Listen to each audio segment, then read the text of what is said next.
I start firstly with telling you that it's green. The material has been published and it is freely available. It's published in an open journal. So here's a link and you can use it.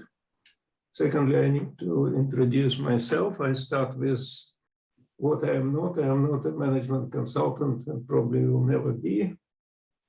Last 10 years I spent in academia, teaching and researching in the Department of Computer and System Science in Stockholm University.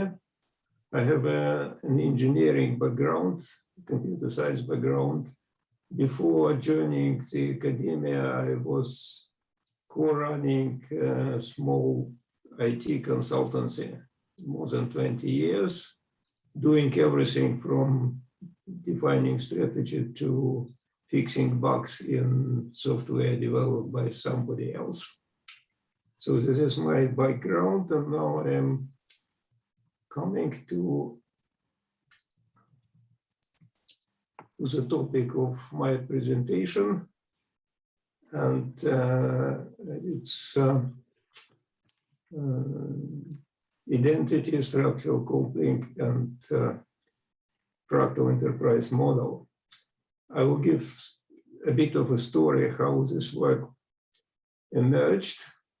For several years ago, I was struggling to understand the viable system model and was stuck with understanding what is organizational identity and how it can be managed. Patrick gave me an advice to look at his paper where he defined identity through structural coupling. Now this paper is available on, freely available on ResearchGate, so here's a link to it. And I read the paper and decided that it was trying. And I, with my colleague Eric, did an investigation of organizational identity of our own departments through the idea of structural coupling. It went pretty well. We defined our structural couplings and could explain decisions made related to identity for about 2 decades. And even presented, wrote a short paper and presented it. But we couldn't find a systematic way to find all structural couplings for a company. So this work was stopped for a while and was resumed relatively recently. In parallel, we were working on so-called Fractal Enterprise Model. It was completely independent project, and it wasn't used for identity at all because there were no concept to describe all structural couplings. But for a couple of years ago, we extended the model and with new concepts that made it possible to define structural coupling. We get back to our example of defining structural couplings of our organization and generalize this experience. And this is what I want to present it. Part of generalization is using Fractal Enterprise Model for identifying structural couplings. And I will present according to this plan. First, how to define identity from the structural coupling perspective. Then we will look at how we can use Fractal Enterprise Model to find structural coupling of an organization. And then we will look at our exercise, analysis of our own department and analysis of historic decision making. And then a bit of generalization of this case to define the set of rules for defining organizational identity and organizational management. Okay, I start with shortly reminding what is structural coupling. It comes from works on biological cybernetic, and it's about biological systems that interact with each other and adjust to each other, so they become coupled. And during the evolution, some elements of system environments becomes more important, and the system becomes coupled to some elements and ignores others. And according to Luhmann's theory, a system deliberately chooses just few other systems to be coupled. And at the same time, these systems function as channels to wider environments. So each system is connected to other systems. So if they affect it, then the current system will feel it, even if it is not coupled to these other systems. So this is the idea, and based on this idea, what we roughly took from Patrick's work, that identity more or less roughly equal set of structural coupling that the organization has in its environment, and identity management is maintaining and maybe strengthening or loosening their structural couplings. Sometimes you need to change them as well. And maintaining of structural couplings can be more active, more passive, or both. Sometimes one system dominates, so the other system needs to adjust. And sometimes they can influence each other in equal proportion, but it may be less or more. So maintaining means adjusting itself or influencing the other system, or both influencing and adjusting itself. So now I will go to the question how to find structural couplings. And according to Patrick's book, Pattern of Strategy, it is simple. You need to find main competitors, maybe specific customers or suppliers, markets, industry sector, and regulators if your business in a highly regulated domain. It sounds good if you are an experienced management consultant, but it might be a bit difficult for less experienced people. So our question for which we want to find an answer is if there is a more systematic way than these general terms. And I will present it, and the presentation will be demonstrated on a business case. And this is our own department. We have chosen it because we knew quite a bit about it and about its history. So it's a unit of Stockholm's University, but semi-autonomous, quite autonomous. We teach all kinds of programs, bachelor, master, and doctoral in the fields of computer science and information system.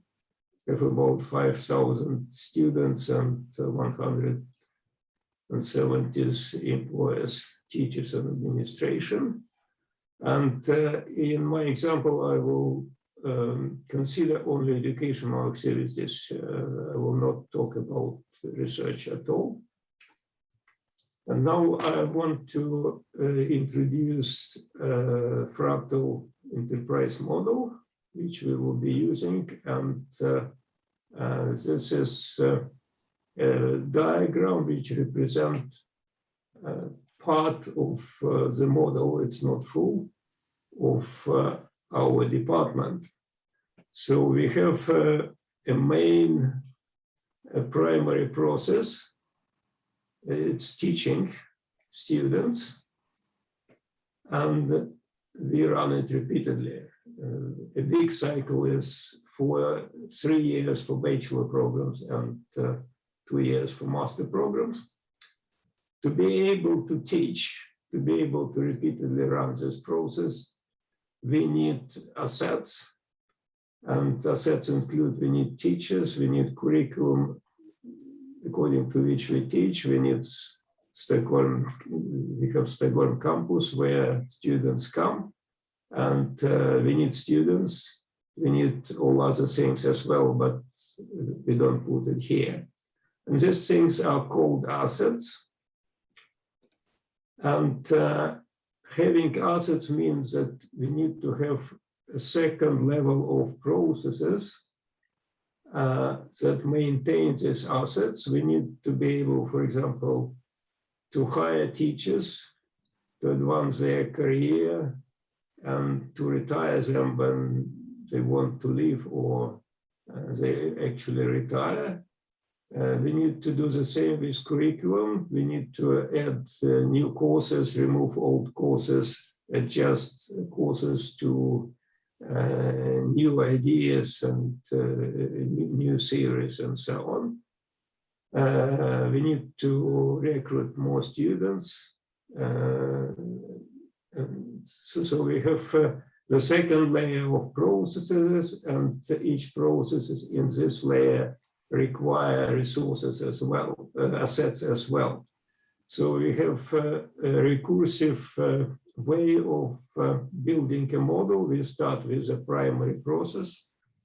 This is an archetype, and we need to find assets that are needed to run this process. And for each asset, we go and try to find management processes for it, and then we can go further. This relationship between assets and processes are labeled. So if we have assets used in the process, they have roles. For example, teachers are workforce in teaching.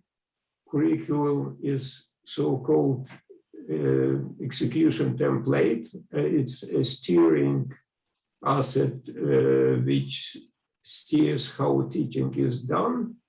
We need some kind of infrastructure.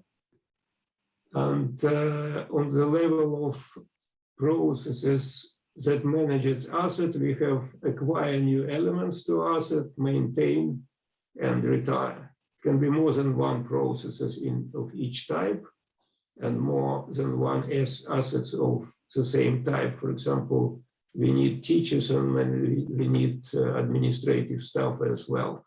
And it could be depicted as different assets.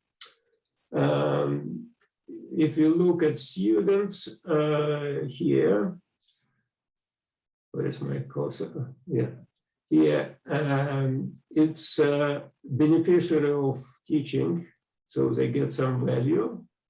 They also have a role of partner because they are actively engaged in teaching process, and they represent an assets of a stock type. Stock means that as soon as you run a process instance here, some elements from this asset disappear. If we run fully a program, a 3-year program, then students that were enrolled 3 years ago, they disappear from students.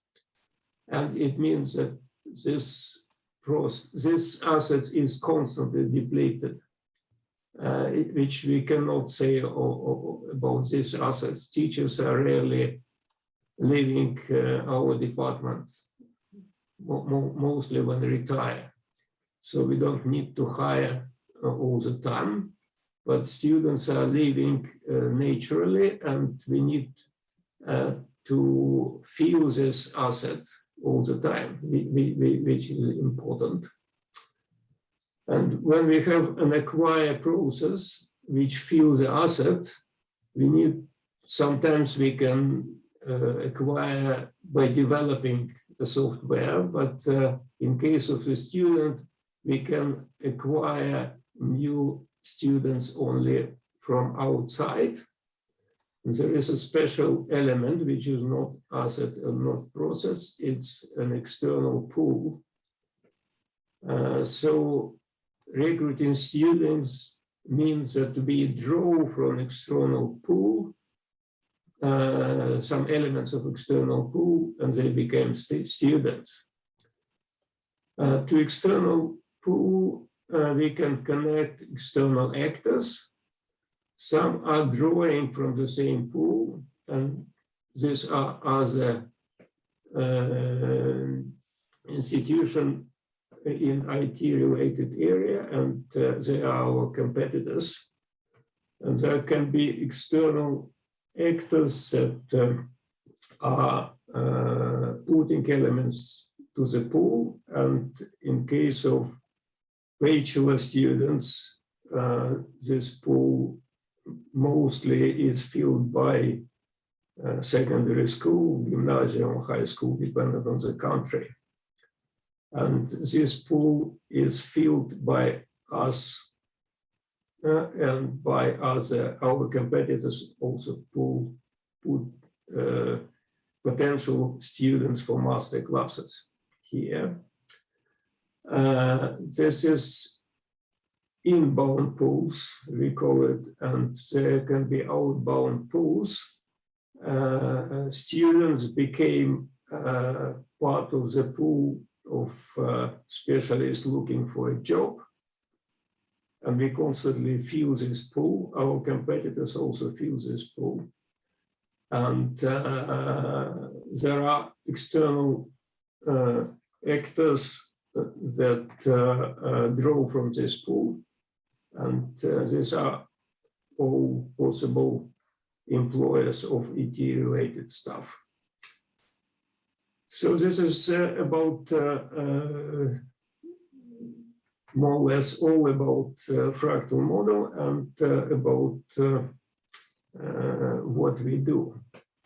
I will add some elements later. So there are some questions or what? Okay, now I go further. Now we'll start looking how we can identify structural couplings. And we start with structural couplings via inbound pools. We have a set which is depleted all the time. We need to fill it. And we fill it from this pool and this pool. So two pools. And it means that in this case, we are structurally coupled to these pools. We are coupled to the size of this pool, how many students we can get, and to the quality of people who are enrolled here. So inbound pools for highly depleted assets is a potential structural coupling. And we can be coupled to the pool itself. We can be coupled to competitors that draw from the same pools, and we can be coupled to providers. It depends on organization. In our case, we are not much coupled to competitors because our department has a niche. Firstly, it's in Stockholm, and it gives some competitive advantage. We have here students are attracted of different things, and studying in Stockholm is one of it. And the second, we differ from other Stockholm schools, we are less technical. So we don't have much competition in this niche. So we are not much coupled to other high-level, other educational institutions. We don't have any influence on what happens in high school and gymnasium. So everything that happens here is just reflected in this pool. So they produce less less students, or they produce better prepared students or less prepared students. We have no influence. So in this case, we are only coupled to this pool. So, and this is an attempt to generalize the idea that if there is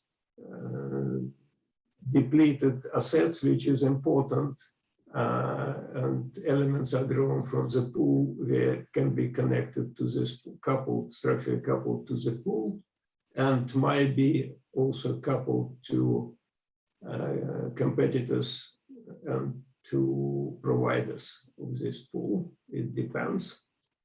Now we looked at another pool, outbound pool. We constantly add elements to this pool.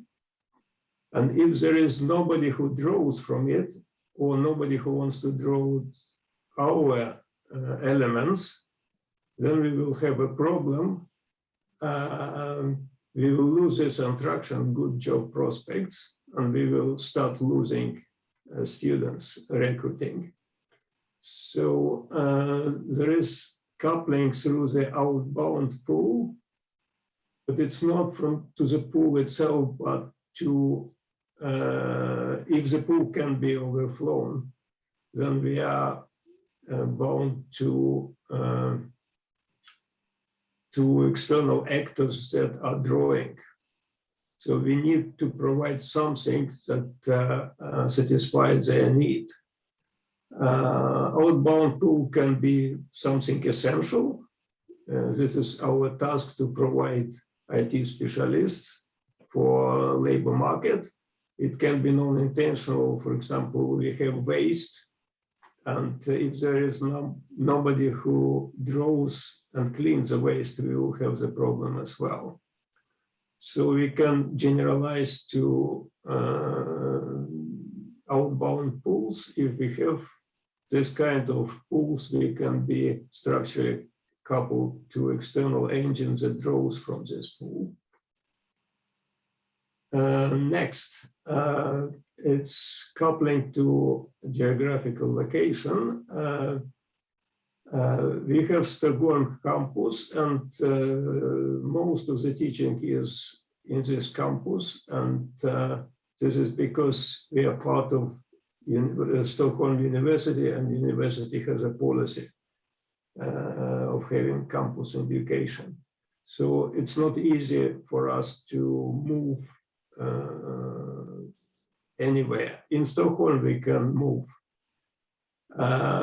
There is another reason that makes it difficult to move. If we move to outside this region, we will need to compete with all other universities that are not in Stockholm. So we will lose competitive advantage of being placed in a big city.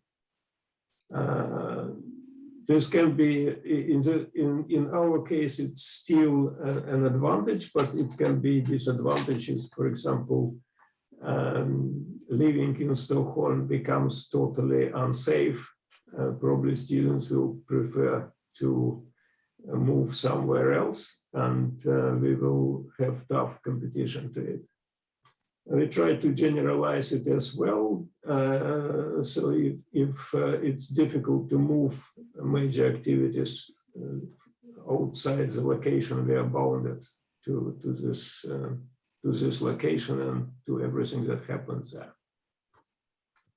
Now we go to another set of structural couplings, and it's concern regulators.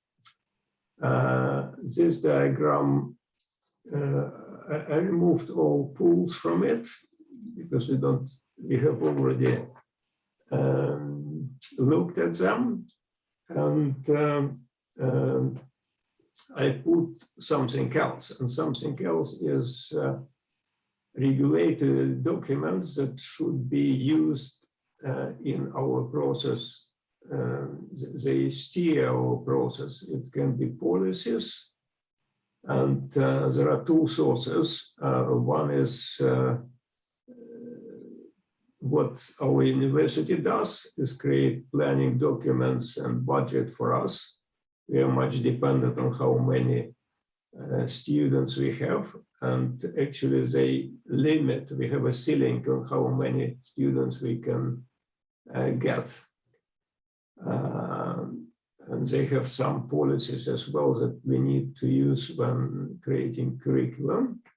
And there is a government educational policy, and we need to follow them. For example, when we create curriculum for a course, we need to tick which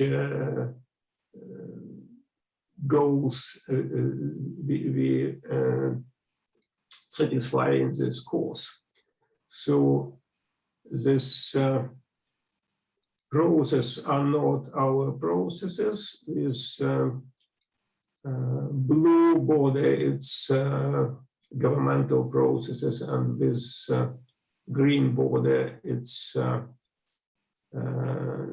Stockholm University processes, and they create assets of AXT type, which we need to follow. For SU, we need even to report back, but we don't need to report anything to government, but we can expect that they can inspect us.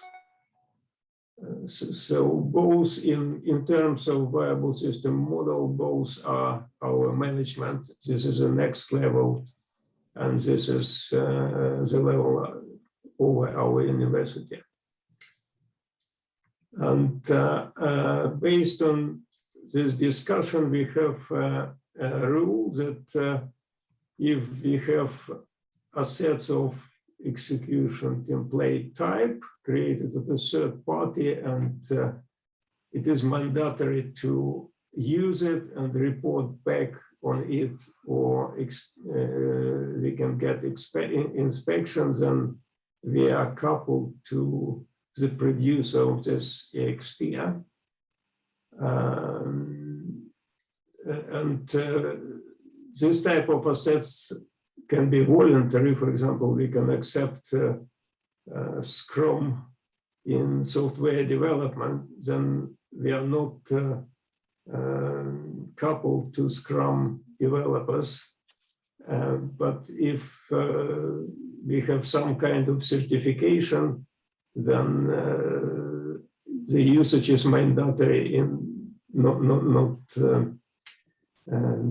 voluntary, and we can have inspections.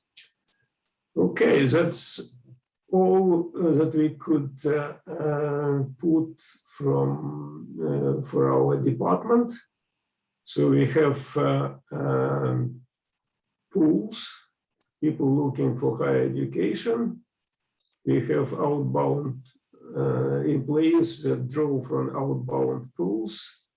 We have Stockholm's region as geographical location, and we have Stockholm University and Swedish Higher Educational Authority that are connected via AXT. They produce AXT that we need to follow.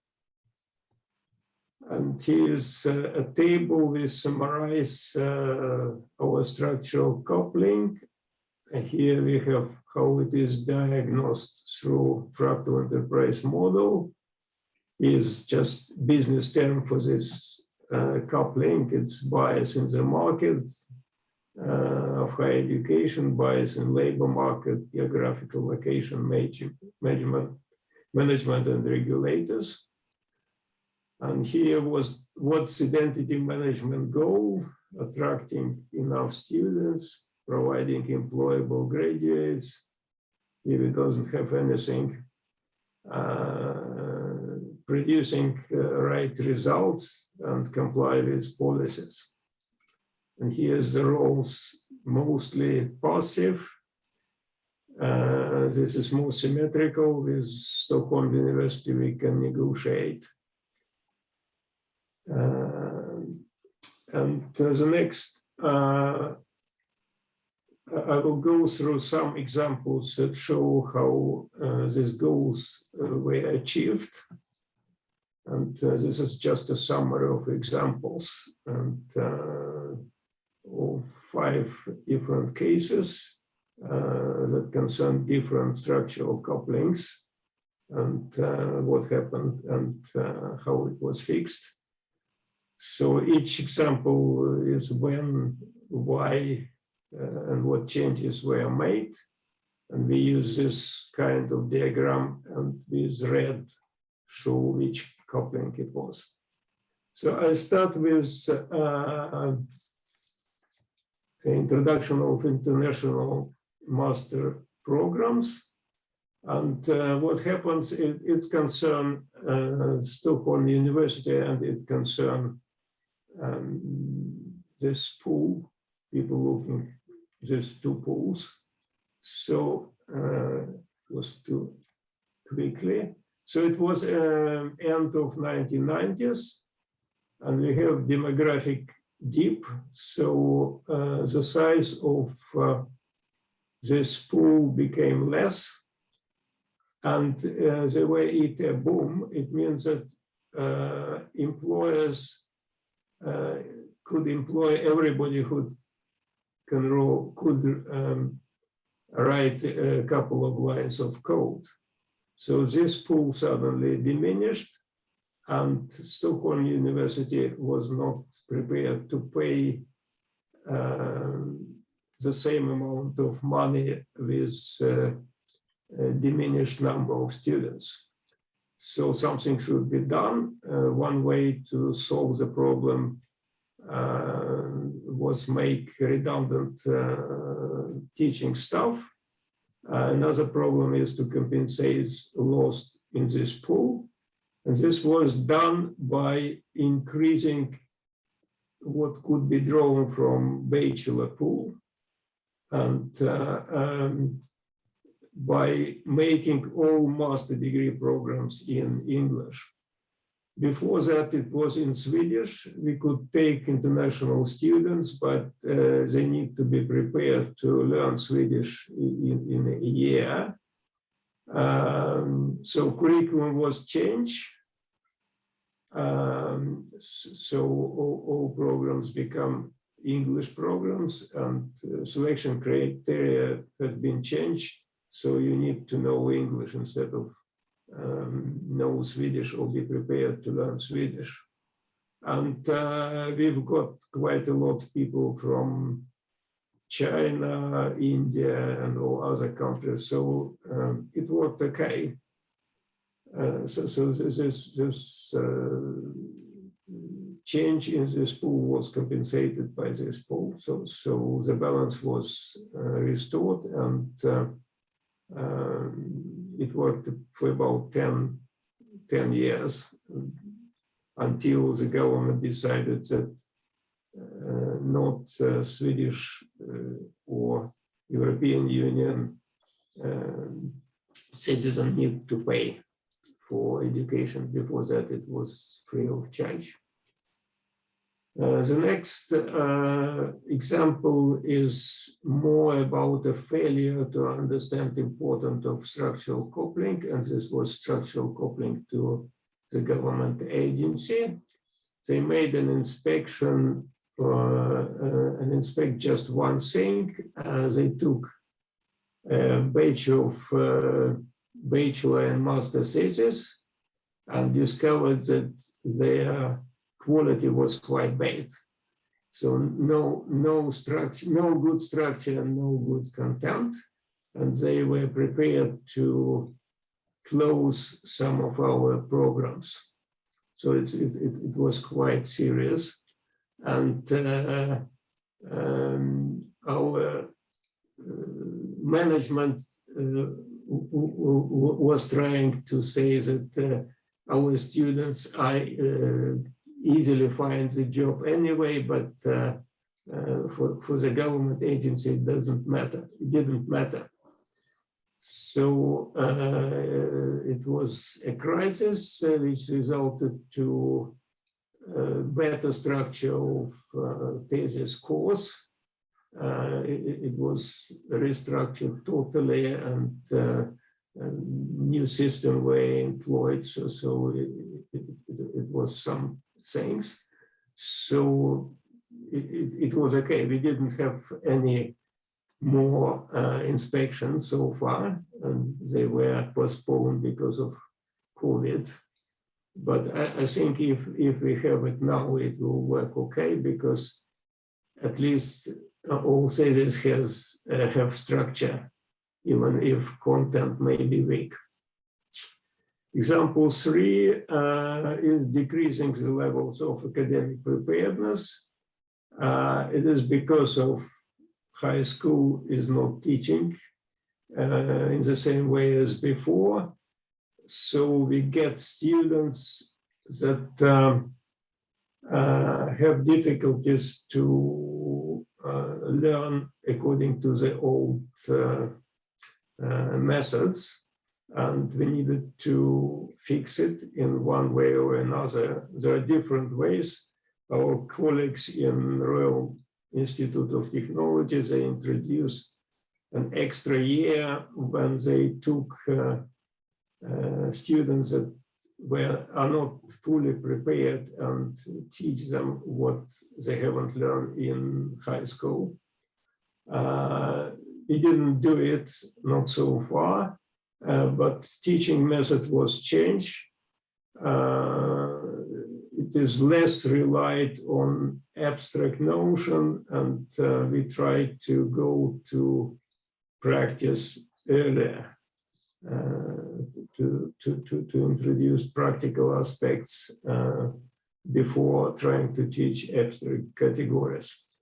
So it works okay so far, but if it degrade further, I don't know, probably we will need to have extra year as well. So next example, an introduction of Bologna recommendation. Decision was taken by Stockholm University, and we couldn't do anything about it. And it means that our biggest programs, bachelor, becomes 1 year shorter. It was 4 years before and became 3 years after. And we needed to cut some courses. So it's 1/4 needed to be cut. And when these courses to remove were chosen, it were chosen based on what employers expect from our students. For example, from mandatory programming courses, we have only Java. And before that, we had at least 3 programming languages. It's a pity, but to maintain our structural couplings to Stockholm University and to employees, we were forced to do it. And the last example that I want to introduce is introducing distance programs. It wasn't done not to manage anything, just to test new technology. The idea was we will become more efficient, can teach more students. Yeah, 5 minutes is okay.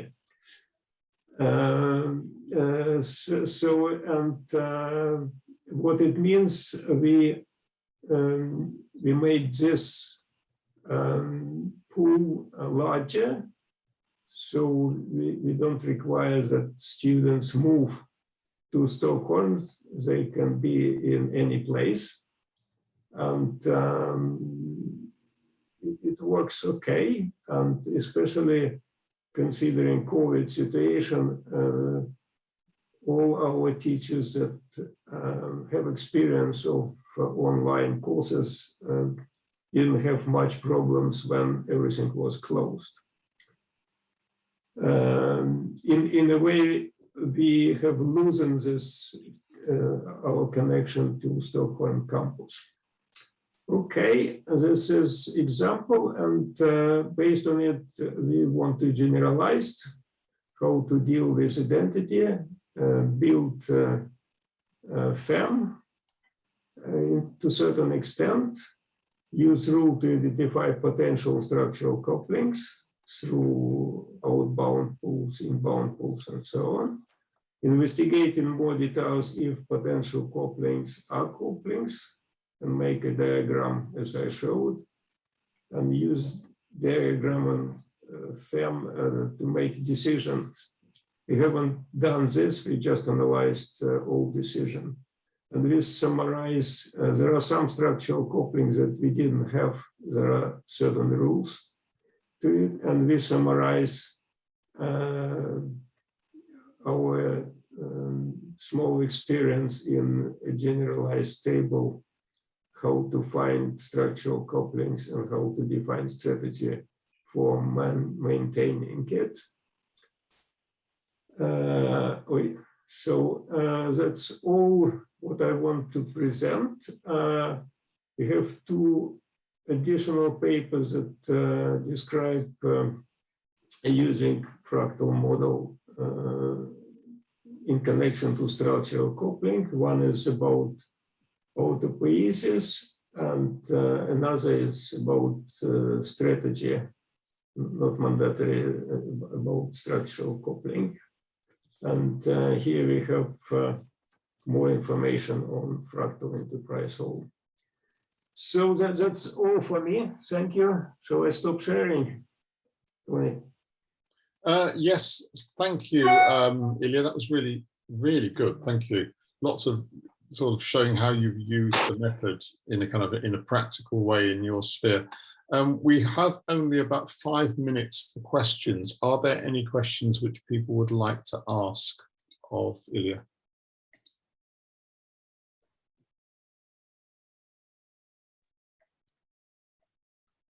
Anyone like to pipe up? Could I say something? Of course. I think it was very interesting as well. I wanted simply to ask whether the learning that is clearly obtained from this method has been shared with the wider organization, and what impact that's had. This is relatively a recent development. So this paper was published in July. So we are trying to disseminate it, trying to find somebody who wants to use it, not for analyzing old decision, but to make new decision. But so far, we don't have any such experience. Okay. But it seems to me it's a very useful tool for helping an organization to make better strategies. Yeah, I hope so. One of the papers that I mentioned, I analyzed from this position my experience of co-running a small IT company, and I analyzed both wrong strategy decision and right strategy decision, but it's still about the history.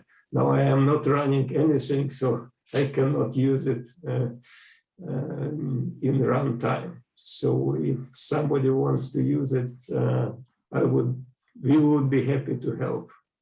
I mean, I can attest to the effectiveness of this, David, because even though I've been out of BT for nearly 3 years, when Ilia was right in the early days of developing this and thinking about, you know, how the fractal aspect of processes and related supporting processes work, I actually used this quite a bit within BT Global Services just before I left to effectively restructure the process architecture.